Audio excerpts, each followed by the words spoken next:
I don't know if it's just me, but I feel like younger workers seem to be a lot less compromising when it comes to their happiness at work. So I've heard, and if they're not happy in their workplace, well, they're out of there. Stay tuned to find out which is which.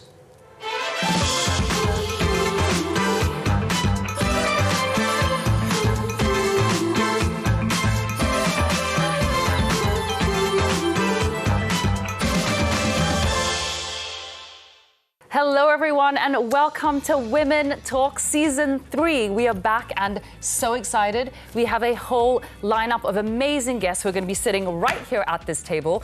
We can't wait to chat with them and get to the heart of issues that should matter to all of us. I'm Deborah Henry. And my name is Zoraya, and we have such an amazing lineup of topics for you for this season. So today we're starting off with a very interesting one as well, getting into the real nitty-gritty of the working life and what younger employees are like in the workplace. And to discuss this matter with us here today, we have two incredible guests. Hello, ladies. Hello. Joining us today, we have Jen Lowe from Wanderlust & Co. Lovely lady. She's decked out in her jewels, as we can see. We were talking about this just before we came on air. Blinged out. Founder of Wanderlust & Co., an amazing jewelry brand that is just growing from height to height. Thank you for being with us today. Super excited to be here with both of you lovely ladies. Can't wait to chat. And we have Daphne Lutz, who is the General Manager and Head of Marketing at Atomi, which is a new fintech company that allows people to have a step-by-step process for payments, right? 3 tiers. Yes, that's right, Zoraya. So I work for Atomi. We help people split their bill and manage their cash flow. Excited to have a chat today. And you have such a big team that you're working with, right? I believe you have like 20 people working underneath you, and most of them are of the Gen Z category. So tell us a little bit about that. Yep, sure. So I have a team of 20 reporting into myself right now. I've got 5 to 6 direct reports, but it's quite a flat structure. I think once you get into the tech space, that tends to be the case. I joined Atomi back in 2022 on 14th February. That's when my love affair with this company started. That's what I always say. Very excited. And prior to that, I worked for Meta, formerly known as Facebook. So very big on D&I. Open communication, also quite a young team. So now at Atomi, I'm actually the oldest. I am a millennial. I'll happily... Wow, we're the elders now. Yeah, exactly. I'm happy to disclose for this conversation that I'm 36, 37 this year. So as... I do have one person in my team who's a year older than me, but it's pretty much, the leads. And then the younger team. Are they different? Are the Gen Zs different in the way they think? Are they resilient in a different way to us? I think they are bolder in speaking their mind. Okay. Right? When I think back to when I was a fresh grad or younger, and then there was like a person of authority, potentially I shied away a little bit more.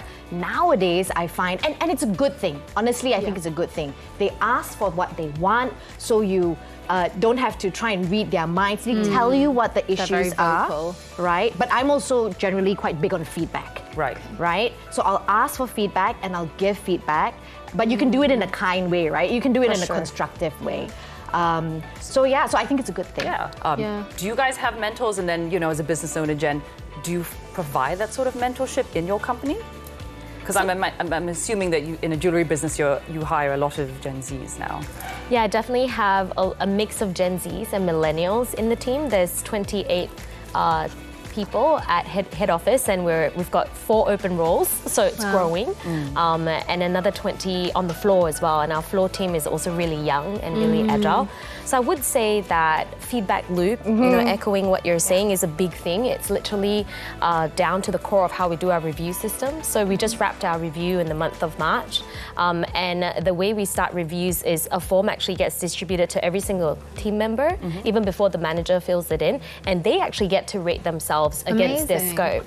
And then that gets returned to the manager who reads this evaluation and on the same comments ranks again. Because then what that does, when we sit together, it actually facilitates a very open conversation. Oh, you ranked yourself 8 for this, but I'm putting 7 and here's why. Or you thought you were a 6 for this, but I'm saying you're a 9, you know, and this is how great you are at this and you're not aware. And we actually have been practicing this for the last 3 years. And I've found that it facilitates open conversation and it addresses elephants in the room. And then what happens after is the team is super motivated to get back at it. And it's no longer sort of weaknesses per se or pointing things out that's wrong, but it's more like, let's get there together. Let's close the gap. Opportunity. Exactly. Yeah. It's a collaborative approach to learning. It's dynamic. It's not so much top down or bottom up, but it's everyone come together, and we're all in this together, right? But you definitely lead a very young team. You actually tasked with starting a team, right? You were saying, and what's that been like? Because that's hard on a good day, let alone challenging on a good day, let alone dealing with different personalities and work culture. That's a big question, Deborah. So I think when you start something, you have a view of where you want to get to, and when it's to do with people, it is the values and the culture that you want to build. And to me, that's very important. When I go for a job interview and when I interview people, I try and get a sense of those values that they hold, because the core doesn't really change too much. I give an example of when I was 30, so I was younger at the time, and I worked for another startup, and I was working myself to the bone, right? I was maybe like half this size. I was traveling a lot, but it was a startup, and I was potentially employee number 3 or 4. And I asked my then CEO, because I knew it's not sustainable. And I said, what kind of culture do you want to build? Because I needed to buy into the vision. That's a good question, though, because then you know where you can contribute when you are coming into the company as well. Or if you align with it. Because what he told me was, always be closing. That's the culture that I want to build. And I said, that's not me. That is not me at all. And we had to say thank you, and then we parted ways, right? So, and I think Gen Zs, they need to buy into the vision. I want to ask you a little bit more about this thing of quiet quitting, and we'll get into that right after we come back from the break. So join us in a few seconds.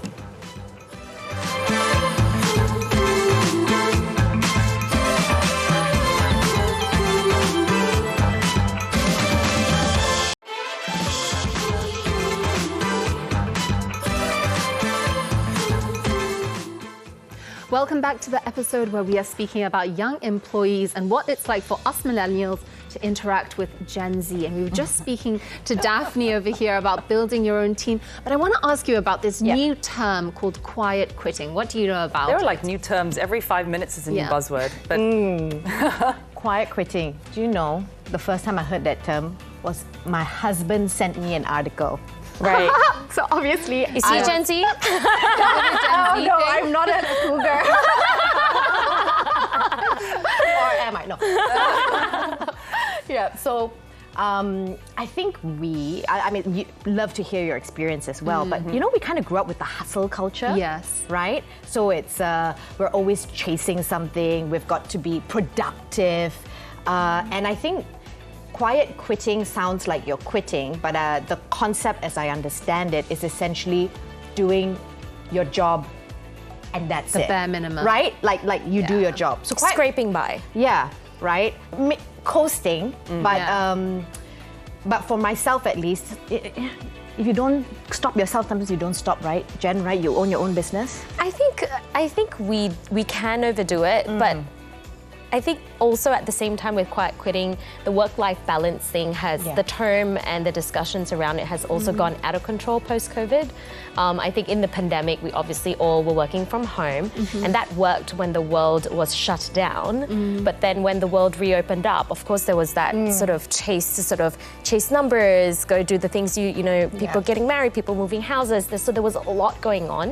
And I think maybe with that overwhelm, I would say Gen Z not necessarily the generation itself having an issue per se, but being more fresh in the workplace. Think back to when we were at work and it was first or second year and we felt inexperienced or less confident, and it could potentially be overwhelming at the same time. This is a generation, like, we can't ignore the fact that they are digital natives. They're the first generation to be born into smart tech. So I don't know how you guys, it's probably interesting to hear your thoughts on how that changes them as a generation, but they also have access to knowledge, and so they can go on LinkedIn and find a job. Or are they afraid to move from one job to the next? Are they afraid of like the loss? I think that Gen Z or millennials, they're different personalities, right? In every generation, because I think a lot of other things come into play: your upbringing, your values, your ambition. Some people are more ambitious than others. First of all, I think I want to throw that out there. I don't know if you've noticed that too, because I also have Gen Z team members who are very reliable and who are the sweetest and who would text me back if they see that it's something urgent, even if it's 9 p.m. But I also then on the flip side have people who would just throw in a letter via email, no conversation prior, and then want an early release, right? And not honor the handover period. So there is a blend of both. Is that what you're seeing as well? Yes, but it's not just Gen Z. That can happen. I've seen that as a characteristic. Exactly. I think because of COVID, there was like a reset on what is important in life. And totally agree. Everybody went through that. Right? We did. We all did. We all did. I have a COVID baby, right? That's a big adjustment. You went through it extra then. Right? So I jumped on the bandwagon. So just made everyone kind of rethink what's important, and then that work-life balance, right?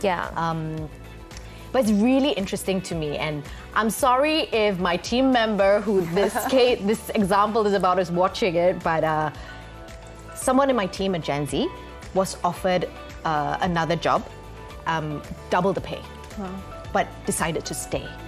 And my takeaway is that it was the people and the flexibility, right? So at Atomi, we're still hybrid.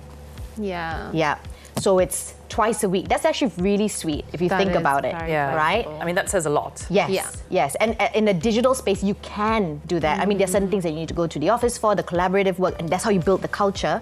But what I'm hearing just across the board is people kind of valuing flexibility. Maybe it's that openness, that transparency, that clear communication that happens in your workplace, establishing rules of engagement. And then, you hope that everyone subscribes to it and operates by it, whether they choose to stay or leave. Easier said than done, perhaps?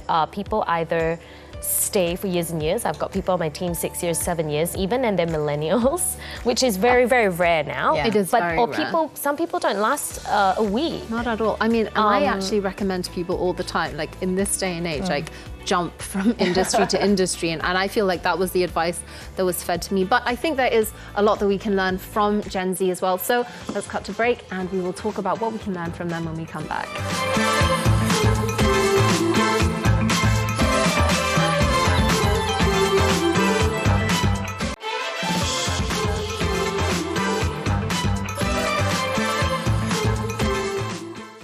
So before we jump back into our conversation on Gen Z, in the commercial break, we were talking about these lovely mugs, Zoraya. I think we just have to... They are so amazing. And they have our names on them. And you guys have mugs too. Cheers. We're very proud of these mugs on season 3. Okay, back to the serious stuff. No, actually, it's funny, Jen. We were just talking during the commercial break. Having a little bit of a competition, rivalry between the millennials over here and Gen Z. Just kidding. Who's better? No, but I think to the point you were making, Jen, and if you just share it again, it's at the end of the day, we all win when we collaborate and share ideas, and everyone has something to bring to the table. You could look at someone who's been in the industry for 30 years, and then you look at a Gen Z who's just come in. One thing that's a constant through the years is every generation complains about the next, right? So sometimes when I'm struggling with the new generation, I stop myself and I sort of process, and then I sort of put the feelings aside, look at the facts, and think about what the senior team member, the millennial, millennial brings to the table, which is experience, strategy, pacing, timekeeping, project management. And then the Gen Zer who's bringing ideas like energy, drive, passion. And if they can then harness the best of what each party is bringing to the table, that's when the real collaboration, the best of both worlds come together. I want to say, stop and smell the roses. I come back to, the hustle culture and then thinking that I got to put in the work to reap the benefits one day. Right? And I feel like this generation is, I want to reap it today. I want to enjoy it now. Am I old if I say YOLO? But this is that because they've just grown up with information, unlimited information at their fingertips. I want to know how tall this is on your phone. Pop, pop, pop. 5 seconds later, you have an answer, right? Yeah. And I also feel like they learned a lot from our mistakes because we were one of the first generations that was just fully on social media. Our entire lives were just publicized. And so Gen Z has been able to come along and go, oh, okay, look at those millennials, all the silly things that they posted, the mistakes that they made. We're going to stay away from that. They're a lot more free. Like I just had a team member leave. It was her last day a couple of days ago. And she just bought a one-way ticket to Bali. wow. And she's so comfortable with that. At the same time, there's a part of me that's like, I can hear my dad's voice in my head. And they're a bit more hedonistic. Like, what do you mean? You don't have a plan? But then there's also a side of me that's like, it's kind of that's cool. really cool. Yeah. Like she's so happy, and I think as with all things, balance is the key, right? So there are probably times when us as millennials, we could throw a bit more caution to the wind and just like go with the flow a bit more and be a bit less perfectionist. But at the same time, I would say there's also a time when a good plan and strategy comes into place and is necessary to get things done. So I think the best, like harnessing the best of both worlds again. Hence they come together, right? They still need us. They still need us. We're not irrelevant. Clearly. We're not dinosaurs yet. Even though honestly, sometimes I feel like it. I mean, the number of like new social media platforms that come out, the number of like, I was just watching this little video of like 12-year-olds talking about what catchphrases they're using nowadays. And I was like, I've never heard any of these words. 12-year-old catchphrases? Yeah, just like, what are they? Like, that's so cap. Or just things I didn't even understand what they meant. I was like, wow, I'm so outside of this. I need to like hang out with more teenagers or something and like we have make sure I to. still Maybe stay we'll cool. just be by the beach smelling roses. And By then you'd be like nice and retired, sipping on a mocktail on the beach. I know. It'll be interesting to see like when your children grow up, like what Gen Alpha, what they get labeled as or what they. Yeah. Their And already generation is like. innovation is there. It's like things change so fast. It's going to get to a point where it is going to be appreciation of the little things. It is going to be, as you said, stop and smell the roses. It's going to be how to slow down, how to enjoy, how to be present, how to enjoy the moment. I think we struggle a lot with being present, right? Like we have to actually mindfully, like meditation, Brene Brown, all this stuff about being present, and I think it's become more rampant now post COVID, and Gen Z definitely is a lot more present, if that makes sense. So I think everyone can learn a bit from each other. I think they also grew up with mental health not being a taboo. Yeah. Right?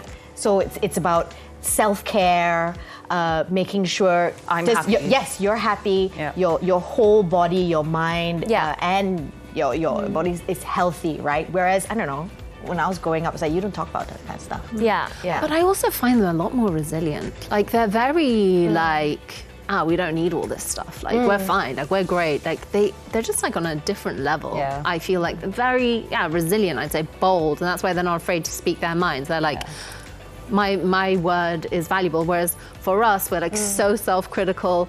Everything's about achievement. If we don't achieve it, then the problem. So I don't know. Failure, that sort of thing. But as they say, There's a lot we can learn from each other. But as they say, the pendulum swings, right? Every generation it swings this way, then back this way, and as we said, we use the word many times today. Like it's about finding balance. And ultimately, I think going back to the workforce. Collaborative learning from each other, not just top down or bottom up, but really sitting as equals, at the table, as we are today, really exchanging stories, examples, learnings, and really being open. Yeah, and we can learn from each other. And actually, I don't really like the idea of like pinning different like generations against each other. Yeah, that was a joke. We're all here. No. But it's happens. like, yeah, it happens, you know, by accident when we label ourselves. Exactly. But everyone has beautiful things and brings something to the table. So bring the best of yourself all the time. Yeah, and thank you, ladies, for joining us today. Thank you for being our first guest Very for fun. season 3, first episode. We could have gone on and on. So yeah, This talk show could always go on and on. I know. Thank you, and thank you guys for tuning in for our first episode back here for season 3, and we will see you guys next week. Take care. Bye.